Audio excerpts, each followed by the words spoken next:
اللہ کے پیارے نبی حضرت محمد رسول اللہ صلی اللہ علیہ وسلم پہ قربان جائیں ہمارے ماں باپ اور ہم. سونیا نے کوئی طریقہ چھڈیا ہی نہیں جہدے چ رہنمائی نہ کیتی ہوئے. کوئی طریقہ نہیں چھوڑا جس میں انسانوں کی رہنمائی نہ کی ہو. نبی علیہ الصلوۃ والسلام کی زندگی ایسی مبارک زندگی ہے، ایسی پیاری زندگی ہے. نبی علیہ الصلوۃ والسلام کی سیرت اتنی خوبصورت ہے. میرے آقا حضرت محمد رسول اللہ صلی اللہ علیہ وسلم کی ذات ایسی بابرکت والی ہے کہ انہوں نے کائنات میں تمام انسانوں کی ہر لحاظ سے رہنمائی فرمائی. ایک صحابی ہیں حضرت ظاہر رضی اللہ تعالیٰ عنہ، گاؤں سے آتے ہیں اور نبی علیہ السلام کو بڑا ہنساتے ہیں. وہ صحابہ کرام رضی اللہ تعالیٰ عنہ فرماتے ہیں کہ امت کے غم میں نبی علیہ الصلوۃ والسلام جن دنوں میں زیادہ اداس ہوتے تھے نا، ہم خواہش کرتے تھے کہ اللہ تعالیٰ اسے بھیج دیں. یہ آئے بازار سے گزرے تو دیکھا منڈی میں بہت اچھے اچھے پھل بک رہے ہیں. گاؤں سے آتے تھے تو بازار میں جتنا اچھا فروٹ تھا اس کے ٹوکرے بھروا لیے. کھجور والے سے کھجور کے، انگور والوں سے انگور کے، الگ الگ قسم کے جو اعلیٰ ترین پھل تھے. اور نبی علیہ الصلوۃ والسلام کی خدمت میں حاضر ہوئے. حضور صلی اللہ علیہ وسلم کے یہاں قاعدہ تھا، آپ صلی اللہ علیہ وسلم زیادہ تر لوگوں سے مسجد نبوی میں ملتے تھے. صحابہ کرام کا جھرمٹ ساتھ میں ہوتا تھا. تو پھل پیش کیے گئے، سب کو بانٹے، سب نے کھائے. بڑے حضور صلی اللہ علیہ وسلم خوش ہوئے، بڑے بہترین پھل ہیں. جب کھا چکے یہ آگے آتے ہیں کہ یا رسول اللہ پیسہ دیو جی. فرمایا تم تو تحفہ نہیں لے کے آئے. فرمایا نہیں جی نہیں، وہ تو ادھار لایا ہوں، پیسہ تو دینے پہنے ہیں جی. تو نبی علیہ الصلوۃ والسلام بڑے مسکرائے، بہت خوش ہوئے. فرماتے تھے یہ میرا دیہاتی ہے، ہم اس کے شہری ہیں. اور کبھی حضرت بلال کو، کبھی حضرت ابو بکر صدیق رضی اللہ تعالیٰ عنہ کو بھیجا کرتے تھے کہ جاؤ جہاں جہاں سے ادھار لے کے آیا مال دے دو. کچھ بوڑھے لوگ، خواتین حضور نبی علیہ الصلوۃ والسلام کے پاس آئے. لوگ دین کے بارے میں باتیں کرنے آتے تھے، فضائل پوچھنے آتے تھے. تو نبی علیہ الصلوۃ والسلام نے مسکراتے ہوئے فرمایا حضور صلی اللہ علیہ وسلم کی تمام صفات میں سے یہ بھی ایک صفت بڑی نمایاں ہے کہ محمد رسول اللہ صلی اللہ علیہ وسلم ہمیشہ مسکراتے رہتے تھے. کئی بندے دیکھے نا تسی آج کل، آپ لڑائی گھر پہ ہوئی ہو، بازار میں بھی منہ بنائے ہوئے ہوگا، گاہک سے بھی چڑ چڑ کے ہی باتیں کرے گا، جس سے ناراضگی نہیں ہے اس سے بھی. لیکن ہمارے نبی علیہ الصلوۃ والسلام کی سنت کیا ہے؟ حالات بد سے بدترین کیوں نہ ہوں، بدر کے میدان میں کھڑے ہیں جہاں تپتی ہوئی دھوپ ہے، ایک طرف دشمن ہے، لاہو لشکر ہے، اور پوری دنیا کی طاقت محمد رسول اللہ کے دین کو مٹانے کے لیے آئی ہے. میدان بدر میں بھی محمد رسول اللہ کے چہرے پر فتح کی مسکراہٹ ہے، کسی طرح کا غم نہیں ہے. مسجد نبوی میں موجود ہیں تب بھی نبی علیہ الصلوۃ والسلام کے چہرے پہ تبسم ہے. اپنے گھر والوں کے ساتھ موجود ہیں تب بھی نبی علیہ الصلوۃ والسلام کے چہرے پہ مسکراہٹ ہے.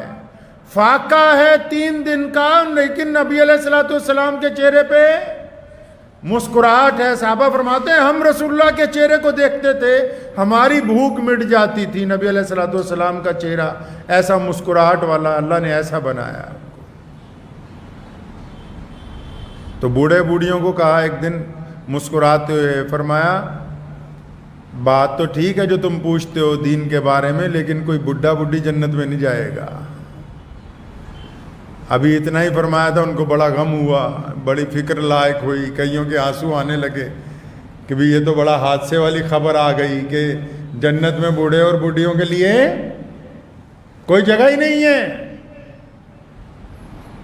ابھی جب یہ فرمایا تو دیکھا کہ یہ پریشان ہونے لگے. پھر اگلا جملہ ارشاد فرمایا مسکراتے ہوئے، فرمایا ہاں ہاں کوئی بوڑھا بوڑھی جنت میں نہیں جائے گا، لیکن جب جنت میں تم جاؤ گے اللہ تمہیں جوان کر کے جنت میں بھیجیں گے. 33 سال کی عمر ہوگی ہر مرد اور عورت کی جنت الفردوس کے اندر. ایک خاتون نبی علیہ الصلوۃ والسلام کے پاس آئی، مسافر ہے، تو پرانے دور میں زیادہ تر لوگ کھچروں کے اوپر، اونٹوں کے اوپر، گھوڑوں کے اوپر لمبے سفر کرتے تھے. اس نے آگے اپنی پریشانی بیان کی کہ یا رسول اللہ میرے پاس سواری نہیں ہے اور میری منزل ذرا دور ہے، آپ چاہیں تو مجھے ایک اونٹ ہدیہ فرما دیں. تو نبی علیہ الصلوۃ والسلام نے اس کی بات بھی سنی، مسکراتے رہے، فرمایا ٹھیک ہے تشریف رکھو. ایک صحابی کو کہا کہ جاؤ اور ایک اونٹ کا بچہ لے کے آؤ. اب یہ بڑی پریشان ہو رہی ہے، یا رسول اللہ اونٹ چاہیے، مجھے اونٹ درکار ہے، اونٹ کا بچہ نہیں چاہیے، میں نے سفر کرنا ہے، سواری کرنی ہے، سامان لادنا ہے اتنے میں.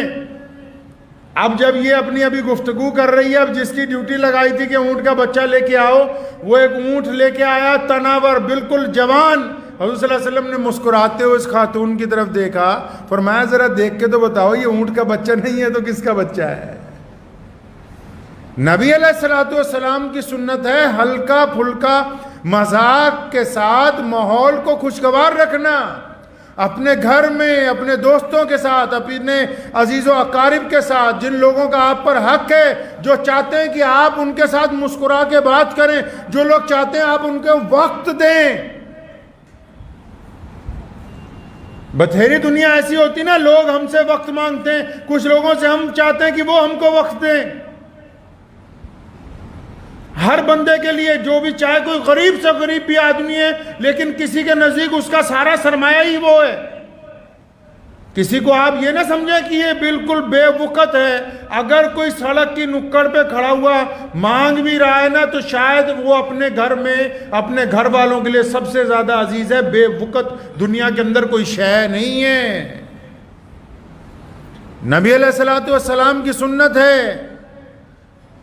مسکرانے سے مراد یہ ہے کہ حضور صلی اللہ علیہ وسلم نے انسانوں کو تربیت دی ہے کہ بدترین حالات میں بھی گھبرائیں نہیں، پریشانی کے حالات میں بھی اس کا اظہار لوگوں کے سامنے نہ کریں، اپنی پریشانی اللہ کے سامنے رکھیں. اکثر لوگ کیا کرتے ہیں، ذرا سی کوئی تکلیف ہوتی ہے یا میاں بیوی کی لڑائی ہوتی ہے، اس کا اثر ماں باپ تک، ماں باپ سے ہوتی ہے تو بھائیوں سے لڑتے ہیں، بھائیوں سے ہوتی ہے پڑوسیوں سے لڑتے ہیں، پڑوسیوں سے ہوتی ہے جہاں کام کرتے ہیں وہاں ملازموں کو آ کے ان سے بدتمیزی کرتے ہیں، ان کے ساتھ کوئی معاملہ ہو جاتا ہے باہر سے آنے والے سے. اللہ کے بندے، اسے کیا پتا تجھے کیا دکھ تکلیف ہے. مسکرانا اس لیے سنت ہے کہ جو بندہ آپ سے پہلی بار مل رہا ہے اس کو قیامت تک یاد رہے کہ جب میں فلاں کے ساتھ ملا تھا تو وہ مجھے مسکرا کے ملا تھا، کیونکہ وہ بار بار آپ کو ملنے نہیں آئے گا، وہ بار بار آپ تک نہیں پہنچ رہا ہے. راہگیر رستے میں گزرتے ہوئے اگر 1 منٹ کے لیے کسی سے نظر مل گئی، تکرار ہو گئی، گفتگو ہو گئی، اور وہ گفتگو اگر مسکراہٹ پر، وہ گفتگو اگر معافی پر، وہ گفتگو اگر پیار کے اوپر ختم ہوئی، تو وہ قصہ ساری زندگی یاد رہے گا. لوگ اچھے واقعات کو دہراتے ہیں، اچھی چیزوں کو لوگ دہراتے ہیں، بری چیزوں کو بھول جاتے ہیں. حضرات صحابہ کرام رضی اللہ تعالی اجمعین نے محمد رسول اللہ صلی اللہ علیہ وسلم کی تمام سنتوں کو عملی جامہ پہنایا اپنی زندگی کے اندر، رنجشوں کو ختم کیا، محبتوں کو عام کیا ہے. ایک مشہور واقعہ ہے، وہ آپ کو سناتا ہوں مختصر سا. حضرت عیسیٰ علیہ السلام اللہ کے نبی ہیں، گزر رہے تھے تو ان کا ایک مخالف، ایک دشمن جو ہے، اس نے بڑی بری باتیں کہیں، غلط باتیں کہیں. تو جب اس نے کچھ بری بات کہی تو انہوں نے اس کے جواب میں اس کو دعائیں دیں. دعا دے رہے ہیں، اللہ تیرا بھلا کر دے، اللہ تجھے صحت عطا فرمائے. تو ساتھ میں جو خادم تھے انہوں نے کہا حضرت یہ بندہ آپ کی مخالفت کر رہا ہے، آپ اس کو دعائیں دے رہے ہیں. فرمایا ہاں یہی تو بات ہے، جو اس کے اندر ہے وہ یہ باہر نکال رہا ہے، جو میرے اندر ہے میں وہ باہر نکال رہا ہوں. چائے کا کپ اگر آپ لیں گے، اگر وہ چھلک جائے گا تو اگر اس میں چائے ہوگی تو کپڑوں پر گرے کے داغدار کرے گی، پانی ہوگا تو پانی گرے گا، اگر گلاب کا عرق ہوگا تو گلاب کا عرق گرے گا، جو کپ میں ہوگا وہی اونڈلے گا نا جی. جو درمیان میں ہے، جو اس چھاتی کے اندر ہے، جو اس دل اور دماغ کے اندر باتیں ہیں، اگر اندر گندگی ہے تو زبان سے بھی تو وہی نکلے گی۔ بعض لوگوں کو ذرا سی چوٹ لگتی ہے ساتھ ہی گالی دیتے ہیں، کیوں؟ کیونکہ اندر گند بھرا ہوا ہے۔ بعض لوگوں کو چوٹ لگتی ہے فوراً اللہ کا نام نکلتا ہے، کسی کی زبان سے اس کی ماں کا نام نکلتا ہے، کسی کی زبان سے کچھ نکلتا ہے، تو اندر جو بھرا ہوا ہے وہی نکلے گا۔ چہرے پہ بھی یہی آثار ہیں۔ چہرہ جو ہے وہ انسان کی بیماریوں سے تعلق نہیں رکھتا، اس کے دل کے ساتھ تعلق رکھتا ہے۔ بعض لوگوں سے آپ گفتگو کریں گے، ان سے ملیں گے، وہ ہمیشہ آپ کو ہنستے ہی مسکراتے ہوئے ملیں گے۔ ہمارے ایک یہاں عزیز تھے نیاز بھائی بیکری والے، اللہ تعالیٰ انہیں جنت الفردوس میں اعلیٰ مقام عطا فرمائے۔ میں نے بچپن سے اپنے ابو جان کے دور سے، ابھی ان کا انتقال ہوا 3-4 سال پہلے، جب بھی ملاقات ہونی، یہی نہیں ہم سے، جس سے بھی مل رہے ہیں پورے علاقے کو پتا بھی نیاز بھائی سے ملاقات ہوگی تو مسکراتے ہوئے ہی ملیں گے، ہنستے ہوئے ہی ملیں گے۔ مسکرانا ایسی سنت ہے کہ اللہ نے اس میں عزت رکھی، اللہ نے اس میں برکت رکھی، اللہ نے اس میں دل کی تازگی رکھی ہے، اللہ نے اس میں آنکھوں کا سکون رکھا ہے، اللہ نے اس میں روح کی تازگی رکھی۔ اب ایک بندہ چڑیا ہی رہے 24 گھنٹے بھی بس لوکاں نوں گالاں ہی کڈنی ہے، تو وہ دعائیں نہیں لے سکتا، وہ دعائیں نہیں لے سکتا۔ جو بندہ 24 گھنٹے دوسرے کی برائی کرتا رہے، لوگوں کو گالی دیتا رہے، وہ دعائیں نہیں لے سکتا ہے۔ یہ کیمیائی نسخہ ہے۔ آج اتنی میں بہت سارے موضوع میرے پاس ہیں، ملک کے حالات کے اوپر بھی میں گفتگو ابھی کر سکتا ہوں، ملک کے مسلمانوں کے متعلق بھی ہم گفتگو کر سکتے ہیں، پچھلے ایک ہفتے میں جو دن گزرا وہ بھی، لیکن وہ ساری باتیں الگ الگ دنوں میں پریس کانفرنسوں میں ہوتی رہتی۔ لیکن اس کے ساتھ ساتھ اس بات کو یاد رکھنا کہ ہم ایسے نبی علیہ السلام کی امت سے تعلق رکھتے ہیں جنہوں نے مشکل میں ہنسنا سکھایا، جنہوں نے پریشانی کے دوران ہمیں مسکرانا سکھایا، جن کی سنت ہے کہ اپنا دکھ درد اللہ سے بیان کرو، لوگوں سے مسکراتے ہوئے ملو۔ اب جب دو ایمان والے بندے ایک دوسرے سے مسکرا کے ملتے ہیں، مصافحہ کرتے ہیں، تو حدیث پاک میں آتا ہے کہ گناہ ایسے جھڑ جاتے ہیں جیسے سوکھے پتے پیڑ سے نیچے گرتے ہیں، ایسے گناہ جھڑ جاتے ہیں۔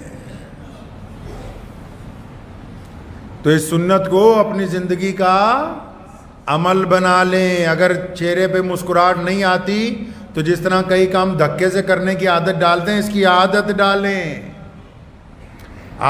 ڈالیں مسکرانے کی۔ اللہ اس سے شفا عطا فرمائے گا۔ یہ عبادت ہے، یہ بھی جس طرح نماز عبادت ہے، روزہ عبادت ہے، حج عبادت ہے، یہ بھی عبادت ہے۔ اسلام نے کہا روتوں کو ہنسانا عبادت ہے۔ ہم روئی تو رہے تھے، محمد رسول اللہ نے ہمیں آسرا دیا ہے اور ہمیں مسکرانے کے راستے پہ لگایا ہے۔ دنیا کی بیٹیاں روتی ہوئی زمین میں دفن ہو رہی تھی، محمد رسول اللہ نے ریت میں دبی ہوئی بیٹیوں کو نکلوا کے اپنی چھاتی سے لگایا اور دنیا کو بتایا بیٹی اللہ کی رحمت ہے، اور بیٹی کو پھر جو مسکرانے لگایا اللہ کی رحمت بتا کے نبی علیہ السلام نے کائنات کے اندر بیٹی کو عزت عطا فرما دی۔ غلام روتے تھے، محمد رسول اللہ نے کون سا درجہ دے دیا؟ مؤذن رسول بنا کے پوری دنیا کے مسلمان آج اپنے لیے خوش قسمتی سمجھیں گے اگر وہ محمد رسول اللہ کی غلام سیدنا بلال رضی اللہ تعالیٰ عنہ کی قبر شریف تک ہوئے ہیں تو یہ اپنے لیے خوش قسمتی سمجھتے ہیں۔ لوگ تڑپ تو رہے تھے، محمد رسول اللہ نے ان کے زخموں پر ملہم لگی ہے۔ تو اس لیے ہمیشہ یاد رکھیں کہ تمام فرض عبادات کے ساتھ ساتھ نمازی کا مسکرانا بھی فرض ہے۔ سڑیل نمازی اللہ نو سونے نہیں لگ دے۔ کئی ہوتے نا پھکے پھکائے، سلام پھیرا، پھر پیچھے دیکھا کیڑا کیڑا آیا، کیڑا کیڑا نہیں آیا۔ ساتھ میں کوئی بچہ شور مچا رہا ہو تو اس سے بھی ناراضگی ہے، کوئی دائیں بائیں مخالف نظر آ گیا تو اس سے بھی ناراضگی ہے۔ وہ اللہ کے بندے نماز میں بھی بلڈ پریشر ہائی ہو رہا ہے تو اس کا مطلب کہ ابھی کچھ کمی، ابھی کہیں نہ کوئی کمی ہے مزاج میں۔ دوائیاں مزاج نہیں بدلتی، محمد رسول اللہ کی اطاعت مزاج بدلتی۔ ہمیشہ بات یاد رکھیے گا میری، دوائیاں مزاج نہیں بدل سکتی، محمد رسول اللہ سے محبت مزاج بدل سکتی ہے، محمد رسول اللہ کی اطاعت مزاج بدل سکتی ہے، محمد رسول اللہ کی فرما برداری بدل سکتی ہے مزاج کو۔ اگر ہم نے یہ سمجھ لیا رسول اللہ نے کہا تھا کہ ناراضگی کے جواب میں معاف کر دینا، اگر یہ بات سمجھ آ گئی کہ رسول اللہ نے کہا کہ غریب کا احترام کرنا، اگر یہ بات سمجھ آ گئی کہ رسول اللہ نے کہا ماں باپ کے آگے اوف نہیں کرنا، اگر یہ بات سمجھ آ گئی کہ رسول اللہ نے کہا کہ گرتوں کو اٹھا کے اپنی چھاتی سے لگانا ہے، تو پھر مزاج بدل جائے گا انشاءاللہ تعالی۔ تو مزاج بدلیں انشاءاللہ، ٹھیک ہے؟ حالات سے نہیں گھبرائیں، حالات آتے جاتے رہتے ہیں، انسان کے جسم میں بھی، ملک میں بھی، معاشرے میں بھی۔ حالات سے بھاگنے کی بھی ضرورت نہیں ہے، بڑی صبر کے ساتھ، ہمت کے ساتھ، استقامت کے ساتھ اپنی زندگی کو اللہ اور اس کے رسول صلی اللہ علیہ وسلم کے حکم کے مطابق، اللہ اور اس کے رسول کے حکم کے مطابق گزاریں گے تو انشاءاللہ زندگی گزارنے کا بھی لطف آئے گا آپ کو انشاءاللہ۔ کریں گے جی انشاءاللہ تعالیٰ؟ دعا کیجئے کہ اللہ تعالیٰ مجھے بھی اور آپ سب کو بھی ان باتوں کے اوپر عمل کرنے کی توفیق عطا فرمائے۔ وآخر دعوانا ان الحمدللہ رب العالمین۔